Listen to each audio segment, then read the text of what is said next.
dans une interview parue dans le magazine américain Cut, intitulée Meghan of Montecito, la duchesse de Sussex a réglé les derniers comptes qui devaient être soldés avec le protocole auquel il a été si difficile pour l'actrice de Suits de se soumettre.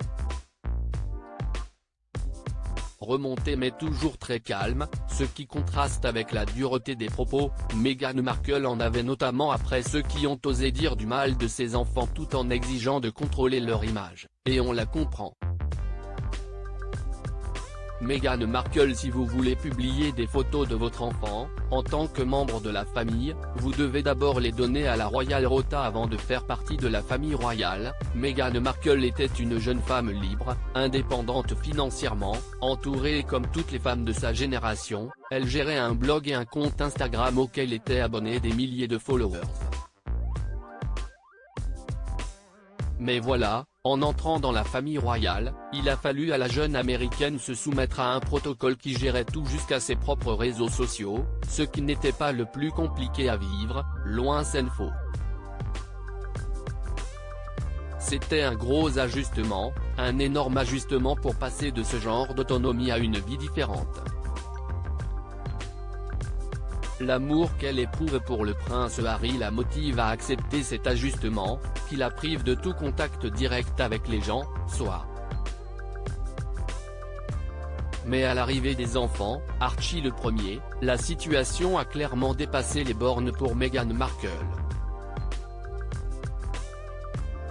Il y a littéralement une structure par laquelle si vous voulez publier des photos de votre enfant, en tant que membre de la famille, vous devez d'abord les donner à la Royal Rota, a-t-elle précisé à la journaliste de Cut, encore visiblement agacée par cette situation. Pourquoi donnerais-je aux gens qui appellent mes enfants avec le mot commençant par N une photo de mon enfant avant de pouvoir la partager avec ceux qui aiment mon enfant ?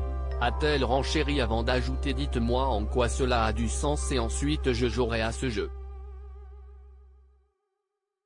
CIST. Pourquoi un mois avant la naissance d'Archie, Harry et Meghan ont créé leur propre compte Instagram Sussex Royal, sortant du compte commun aux deux frères et Kate Middleton Kensington Royal, afin de publier leurs propres photos, leurs nouvelles sans passer par le filtre protocolaire.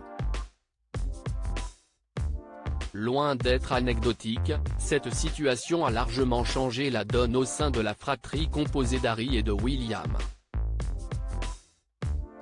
Au vu des révélations qu'avaient faites Meghan et Harry à Oprah Winfrey, notamment sur la naissance du petit Archie et des bruits qui avaient couru à cette période, on peut imaginer l'agacement de la duchesse de Sussex. Certains membres de la famille royale auraient en effet exprimé de leurs inquiétudes.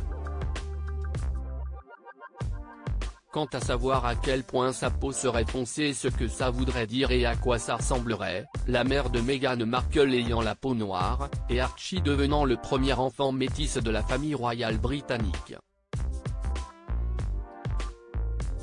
Pas étonnant alors que Meghan et Harry aient eu envie de reprendre le contrôle de leur image et surtout des photos de leurs enfants, parfois publiées dans les tabloïds anglais avant même que Meghan ne l'ait fait sur ses propres réseaux sociaux. CIST. D'ailleurs tout ce contexte qui avait dissuadé la jeune mère de famille de revenir sur Instagram, jusqu'alors. Meghan Markle, de retour sur Instagram en solo.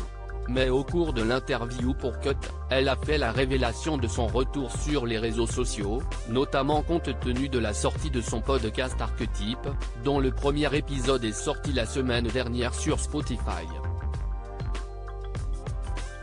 Elle qui gérait précédemment le compte The Tig qui est d'ailleurs toujours fonctionnel, où elle partageait sa vie comme le font toutes les stars et acteurs d'Hollywood, compte bien revenir avec un compte bien à elle, en plus du compte qu'elle partage avec Harry.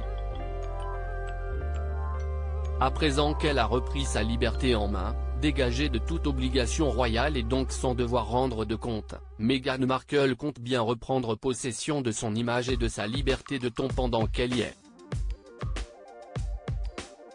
CIST. D'ailleurs déjà le cas, dans les épisodes du podcast où elle converse avec des amis célèbres, le premier épisode était consacré à sa discussion avec Serena Williams, sur la condition de la femme notamment. Consciente d'être un modèle pour des milliers de petites filles qui la regardent comme une vraie princesse, Meghan Markle compte faire mieux que de leur proposer de croire aux contes de fées. Il est important d'y réfléchir parce que, même avec l'interview d'Oprah, j'étais consciente du fait qu'il y a des petites filles que je rencontre et qui se disent « Oh mon Dieu, si est une vraie princesse ». A-t-elle ainsi expliqué à la journaliste de Cut. Je les regarde toutes et je me dis, tu as le pouvoir en toi de créer une vie plus grande que n'importe quel conte de fées que tu as jamais lu. Je ne veux pas dire cela en termes de vous pourriez épouser un prince un jour. Je veux dire que vous pouvez trouver l'amour. Vous pouvez trouver le bonheur. Vous pouvez être confronté à ce qui pourrait sembler être le plus grand obstacle et ensuite vous pouvez retrouver le bonheur. Avec Harry, Meghan Markle a semble-t-il créé la famille dont ils avaient tous les deux besoin, la vie professionnelle qu'ils souhaitaient mais à laquelle ils ne pouvaient prétendre en tant que membres de la famille royale. C'est ce qui ressort de l'interview où le prince Harry intervient pour parler de leur vie actuelle, notamment professionnelle. Je pense que nous avons toujours su que les premières années de création de cette nouvelle vie à partir de zéro allaient être les plus occupées, a indiqué le duc de Sussex. Eh bien, si est une start-up. Nous étions en train de bâtir une entreprise. Pendant le confinement, a renchéri Meghan avant que Harry ne complète avec tout le monde qui pèse. Si vous faites quelque chose, ils vous critiquent. Si vous ne faites rien, ils vous critiquent de toute façon. Ces deux-là sont donc véritablement sur la même longueur d'onde.